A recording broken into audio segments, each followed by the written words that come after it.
Bueno, Julio, presentate. Buenos días, soy el oficial principal Julio César Rodríguez, soy el encargado del Grupo Operativo Tres Arroyos, de la Delegación y División de Custodia de Objetivos Fijos, Personas y Traslado de Detenidos de Bahía Blanca. Bueno, tengo 15 años en la repartición y, y bueno, ¿Dónde nada. trabajaste en Desarrollos? En Tres Arroyos trabajé en la comisaría primera, eh, en varias oportunidades. Después trabajé, bueno, en otras localidades como Carmecó, Reta y Oriente y Bahía Blanca. En Desarrollo trabajé cuando era suboficial, como suboficial, después fui trasladado a Carmecó, después regresé y de ahí trabajé como oficial de servicio y como jefe de calle en el año 2016 y a fines de 2017, ya llegando a 2018, que fui trasladado a Oriente y a posterior a Bahía Blanca, donde estuve 2 años, y bueno, y luego regresé a la coordinadora de la patrulla rural y de ahí pasé a la delegación donde hoy formo parte. También, bueno, hoy lo que nos convoca es tu titularidad, ¿no? en la erradicación de una denuncia que tiene que ver con el juicio que se acaba de realizar en Desarrollos sobre los títulos, sobre la causa de los títulos truchos. Sí, justamente efectué una denuncia ante la Fiscalía del número 16 del doctor Gabriel Lopazo, el agente fiscal doctor Gabriel Lopazo, en virtud de entender que en dicho proceso, más específicamente en el juicio llevado a cabo por esa causa, habría entendido que había un incumplimiento del deber de función público por parte de varios de los magistrados que formaban parte de ese juicio. Primeramente del juez doctor Gabriel Giuliani y después de la doctora Laura Pereira y del doctor Sorzano, que era el fiscal de la causa. ¿Cuál es el objetivo de esa denuncia? El objetivo de esa denuncia es en virtud de qué? De que en su momento, en 2017, si no recuerdo mal, cuando fue cuando se comenzó con la causa de los títulos trullos, eh, justamente los 5 imputados policías algunos eran compañeros míos, de los cuales habían trabajado en varias de las causas resonantes de la historia de desarrollo, como fue la de los techeros, y después con los mismos efectuamos varias detenciones. De hecho, en mi proceso de ahí de jefe de calle, se efectuaron en ese año, conforme a un informe que se había hecho ahí de la Fiscalía, fueron como, no sé si 42 detenidos que cumplieron condena en una unidad penitenciaria. Entre detenciones, se efectuaron detenciones justamente con colaboración de la patrulla de la policía local, justamente de algunos de los imputados, donde se efectuaron, no sé, detenciones por tentativa de homicidio, gente que tenía captura eh, por comercialización de estupefacientes, por robos calificados. Se esclarecieron incluso con la colaboración de efectivos que en ese momento trabajaban en colaboración con lo que era el jefe de calle. Se efectuaron diversas detenciones justamente en las cuales los mismos se desarrollaron y fueron efectivos policiales realmente con un concepto funcional muy alto. En esa ola de procedimientos exitosos que llevaron, lógicamente, a una baja de seguridad en desarrollos, surge esta causa de los Claro, títulos truchos. después de la causa de los, eh, de los techeros, surge ante la... De hecho, la denuncia, nosotros efectuamos la detención justamente con personal de dos de las personas que están imputadas en este hecho. Llevamos a cabo la detención un policía que estaba implicado en la causa, justamente que fue detenido en esa causa, en la causa de los techeros, que era el teniente Galván, la cual fue justamente hecha justamente con estos efectivos. Después de eso, a los días, surge una denuncia anónima donde se los denuncia justamente a los efectivos por dando cuenta que los mismos tenían títulos truchos. Que justamente por lo que después, a posterior, llegué a tener conocimiento, justamente esa denuncia surge como consecuencia justamente de ese procedimiento y del hecho que a posterior se desafectó justamente a toda la cúpula policial por presunta connivencia con justamente el policía detenido. 7 años después, la denuncia de los títulos truchos llega a juicio en el Juzgado Correccional de Tres Arroyos. ¿Qué fue lo que a usted lo impulsa a radicar esta denuncia cuando el debate estaba prácticamente finalizado? Justamente, ¿qué pasó? A raíz de todo eso, yo soy trasladado, porque justamente por la máxima autoridad policial de esta localidad, que era en su momento, por solicitud del mismo, soy trasladado primeramente a Oriente y después a Bahía Blanca. Esto cuando termina la investigación de los techeros, o sea, mucho antes de que esta causa sea elevada a juicio, ¿no? O sea, usted está... No. Yo pasa lo de los techeros y comienzo con... ahí surge el tema de la causa de los títulos truchos.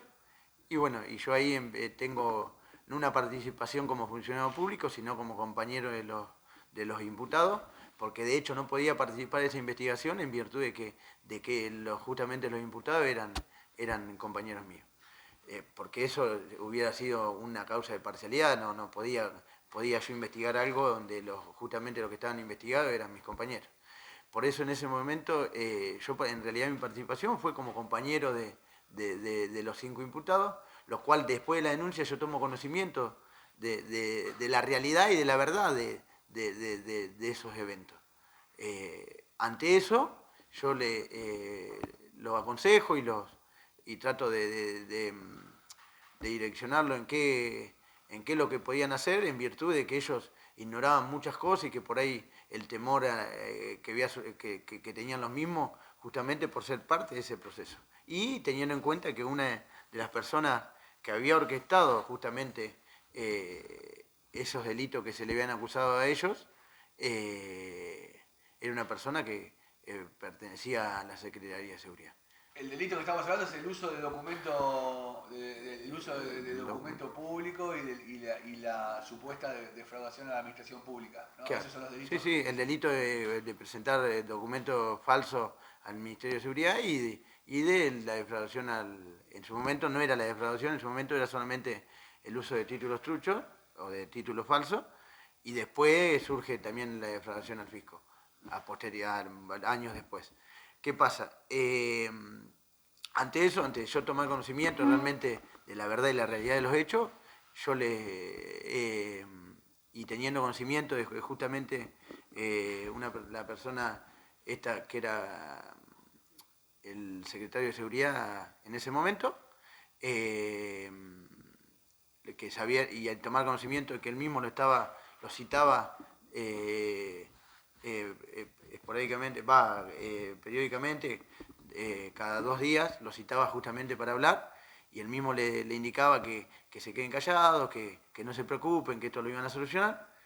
Ante eso yo les advierto que a mi entender lo que estaba tratando de hacer es que ellos se callaran, porque donde ellos fueran a declarar como imputados, lo cual indica que los imputados no tienen la obligación de decir la verdad, y ellos indiquen que justamente que el secretario de Seguridad habría sido quien habría orquestado el delito que se le indicaba a los mismos, iba a ser la palabra de ellos contra la del secretario de Seguridad y que no la iban a tomar en cuenta. Ante eso, yo hablo con uno de los cuales iba a formar parte de la próxima vez que lo citaran, el secretario de Seguridad, lo cual le indico que debería de grabarlo y le indico qué cosas preguntarle. Ahí nace la idea de realizar la grabación que terminó y que derivó en el escándalo de los títulos truchos, Claro, ¿no? justamente de esa, le indico eso, tienen esa reunión con el secretario de Seguridad. ¿Cómo fue el procedimiento? ¿Cómo se logra esa grabación que derivó en un escándalo político en desarrollo? Y se logra porque uno de los partícipes justamente de los 5 imputados lo graba al secretario de Seguridad cuando él mismo manifiesta justamente que él habría comprado los títulos que justamente eran truchos y que lo único que sabían eso eran ellos y que no los traicione.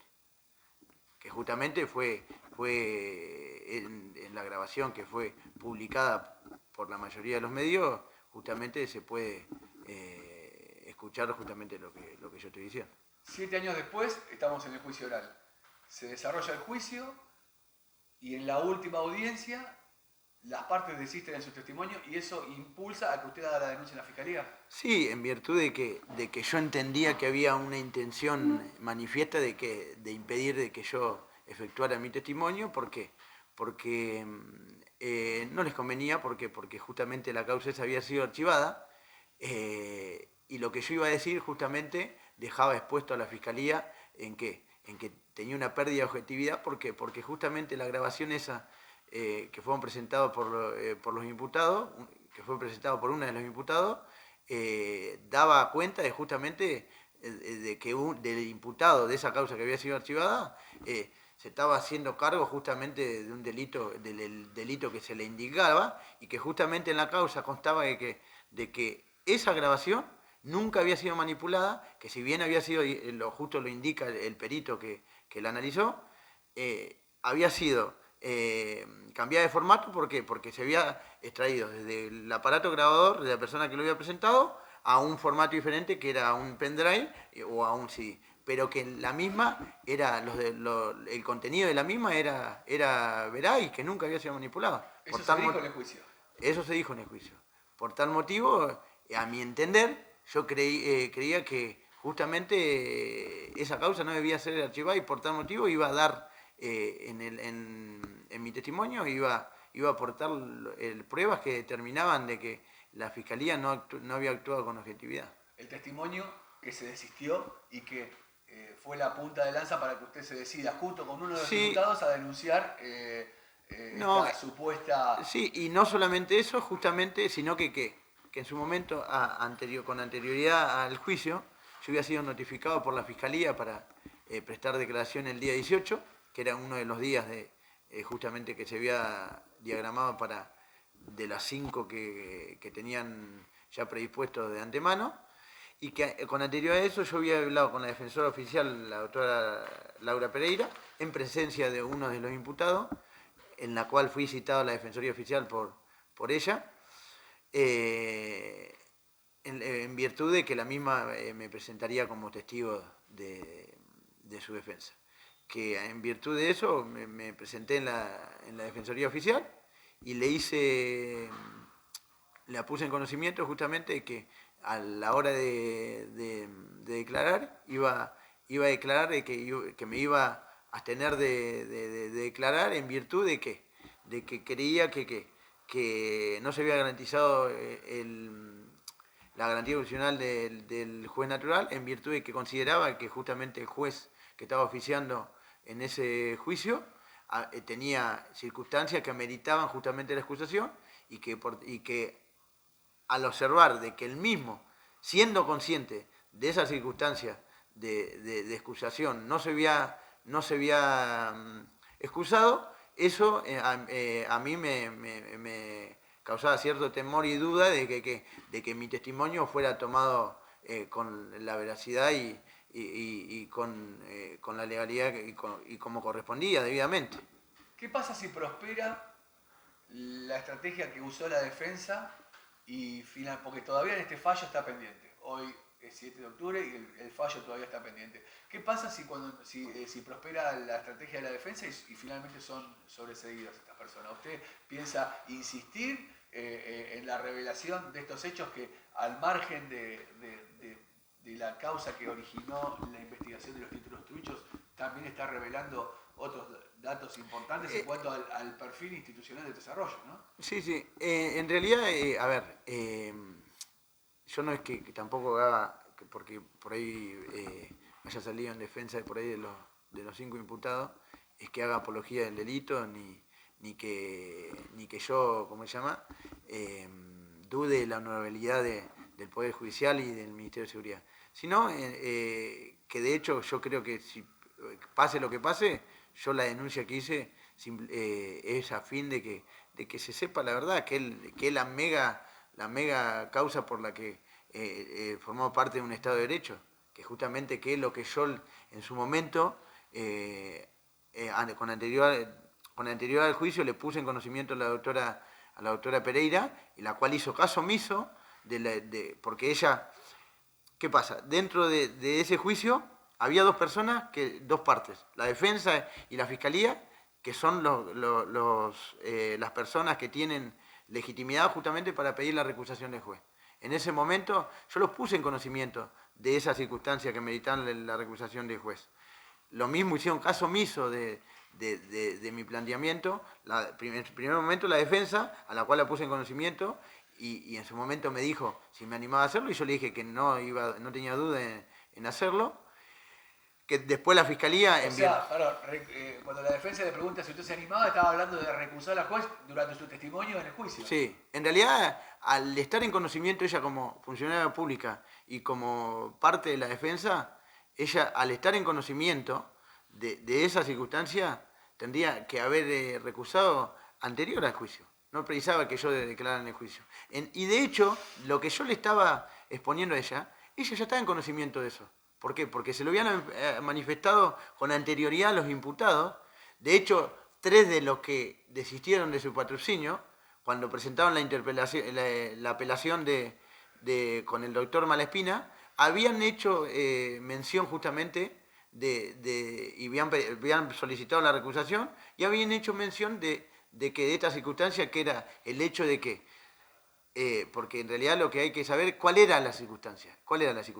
Que justamente que el juez, que estaba oficiando como juez en esa causa, había sido el profesor de los 5 imputados y había tenido relación también con la parte con el secretario de Seguridad en ese momento, en que justamente fue profesor de la Academia de Policía Local, donde justamente el secretario de Seguridad formó parte activa del reclutamiento de personal y del reclutamiento docente.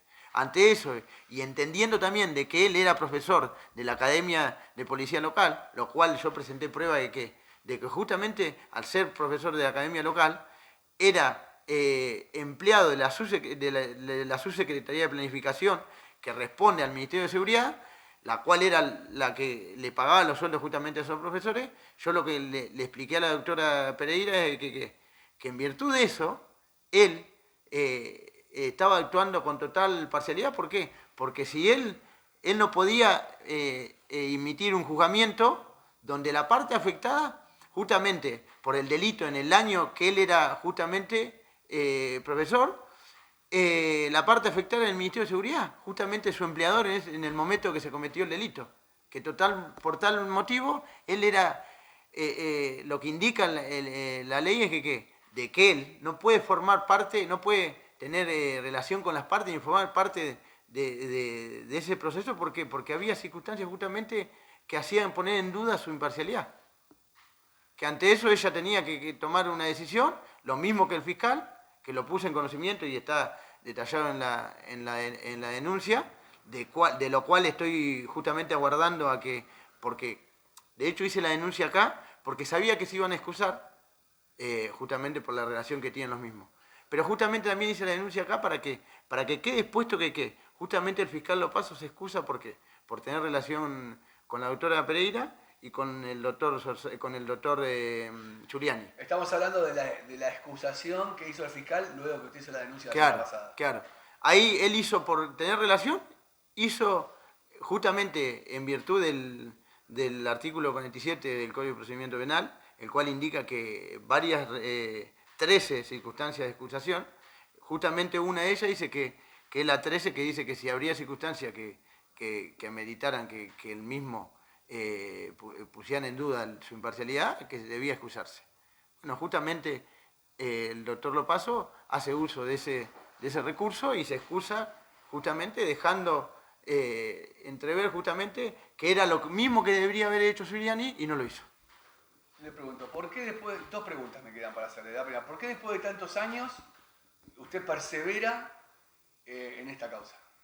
Habiendo resuelto montones de causas graves de inseguridad y de haber estado comprometido con investigaciones mucho más complejas, ¿por qué después de 7 años usted persevera en esto? Y porque en ese momento justamente el hecho de haber formado parte de ese, no como investigador, sino como compañero de los imputados, y de tratar de buscar la verdad realmente que era lo que, y que se haga lo que correspondía, fui trasladado y fui sacado, y la verdad que lo que yo quiero es que se sepa la verdad y que se haga lo que se tiene que hacer como corresponde, ¿no? Simplemente eso. Y que la gente sepa realmente que hay personas que formaban parte del Poder Judicial y justamente de la Secretaría de Seguridad, que no hacían las cosas como correspondía y que realmente que la gente que no hace las cosas bien tiene que ser expuesta.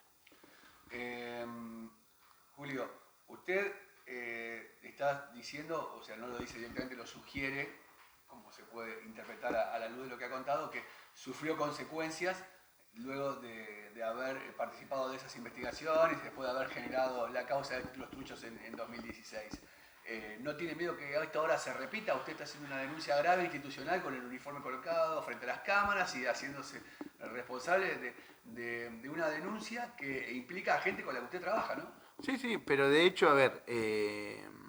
Habitualmente, sí, trabaja habitualmente. yo sé que justamente esto puede traer que me persigan. De hecho, en su momento, cuando he trabajado en causas que han sido muy conocidas y que donde he tocado intereses por ahí intereses de parte de gente que tenía mucho poder o que formaba parte de, no sé, de la Secretaría de Seguridad o del Ministerio Público Fiscal o del Poder Judicial. Yo sé que a veces las consecuencias de eso son que te persigan y eso, pero no tengo nada que ocultar y además creo que simplemente esto es un reflejo de lo que todo funcionario público debería hacer, que nosotros como funcionario público tenemos justamente la obligación de que si estamos en conocimiento de un delito, que es lo que yo le objeté al fiscal en su momento, al fiscal Sorzano, que le dije que lo estaba poniendo en conocimiento de una circunstancia que meritaba la recusación y que él como funcionario público tenía el deber jurídico de denunciarlo o en su momento ahí en ese momento de recusarlo y no lo hizo, que justamente por eso yo hago la denuncia justamente de incumplimiento del deber de funcionario público.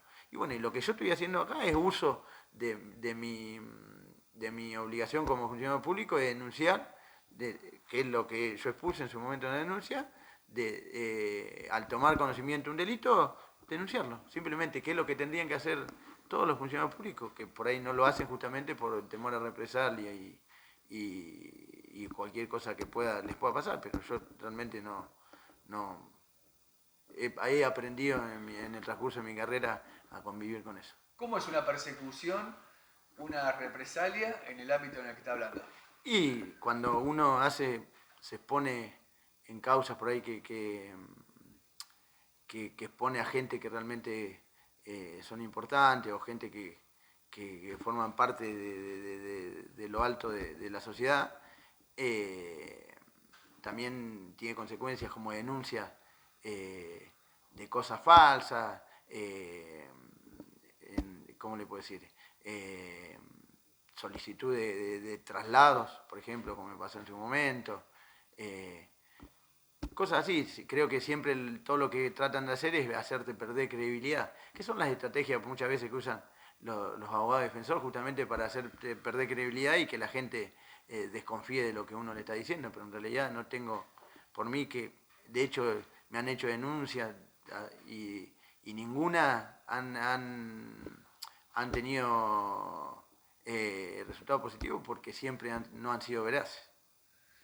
De hecho, en este camino usted encontró un nicho donde poder seguir siendo policía, incluso encargado de un área operativa, Sí. y que hoy le permite estar frente a las cámaras contando esta historia. ¿Su jefe sabe de esto? No. Él No ha tenido solo- que pedir autorización para hablar, o sea, No, lo está haciendo no. por voluntad De hecho, yo propia. estoy haciendo... Siempre escuchamos que la policía tiene que soy- pedir permiso para hablar No, ante la no. prensa. De hecho, soy... Sí. Eso es cuando vos sos partícipe de una investigación. Pero más allá de eso, de ser funcionario público, yo la denuncia no lo hice desde mi lugar de funcionario público, sino desde mi lugar de testigo y de mi lugar de justamente, al estar en conocimiento de un delito, denunciarlo. Si se hace, si se da lugar a esta denuncia que usted está haciendo, ¿va a haber una declaración más profunda de las cosas que han pasado en Desarrollos? Sí. ¿Hay detalles que no se pueden decir y que usted está dispuesto a declararlos ante un jurado, ante un juez?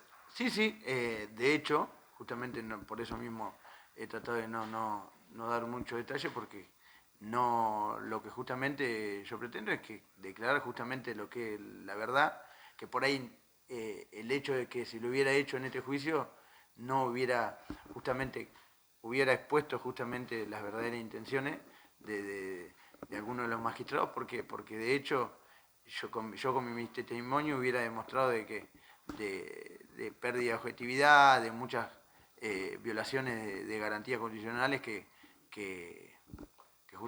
de hecho en este proceso se violaron garantías constitucionales como el debido proceso, la defensa en juicio, el juez natural, ¿entendés? Que es justamente lo que yo denuncio en esta denuncia. De hecho, que si me tocara declarar, sí, por supuesto, diría toda la verdad, aunque yo creo que todo lo que dijera va a terminar perjudicando por ahí muchos intereses, pero no tengo problema con eso tampoco. Puede perjudicar muchos intereses, pero también le puede revelar al vecino de Tres Arroyos muchos secretos que ocultan las instituciones locales en distintos temas, ¿no? Sí. De hecho, justamente ahora estoy aguardando que se nombre, porque al haberse excusado la fiscalía, todas las fiscalías acá de Desarrollo, la Fiscalía General tiene que determinar una nueva fiscalía. De hecho, estoy aguardando para que cuando se determine una nueva fiscalía en esa denuncia, poder ampliar la misma y presentar algunas grabaciones que determinan de que la veracidad de los hechos vertidos en la misma denuncia. ¿Encierran muchos secretos las instituciones de Tres Arroyos? Yo creo en lo que he denunciado y en otras, he tenido problemas en otras circunstancias, pero bueno, eso no quiere decir que el Poder Judicial y las demás instituciones no haya gente que haga las cosas bien. Que por supuesto hay gente que no hace las cosas bien y bueno, justamente yo no estoy a favor de eso, justamente estoy en contra de que justamente no se le dé una imagen. De hecho, soy defensor de que siempre que la gente confíe en el Poder Judicial y en las instituciones públicas. Por eso mismo creo que las personas, porque por ahí le hacen ver mal a la gente, lo que está bien se lo hacen ver como si estuviera mal y lo que está mal como si estuviera bien. De hecho, el hecho de que uno denuncie o exponga a las personas que hacen las cosas mal, eso no tendría que la gente pensar de que, mirá, cómo es la policía, cómo es el Poder Judicial. Sino eso lo que tiene que determinar que justamente cuando se hace eso, es que la policía y el Poder Judicial están actuando bien justamente para sacar a la gente que no hace las cosas bien. O sea, que haya un lugar donde poder manifestar nuestras necesidades como ciudadanos y que tengan una respuesta positiva. Claro, justamente que se garanticen las garantías y los derechos que le otorga la Constitución Nacional a cualquier persona de la Argentina. Julio Rodríguez, muchas gracias. Muchas gracias a vos. Que tengas buen día. Mucha suerte.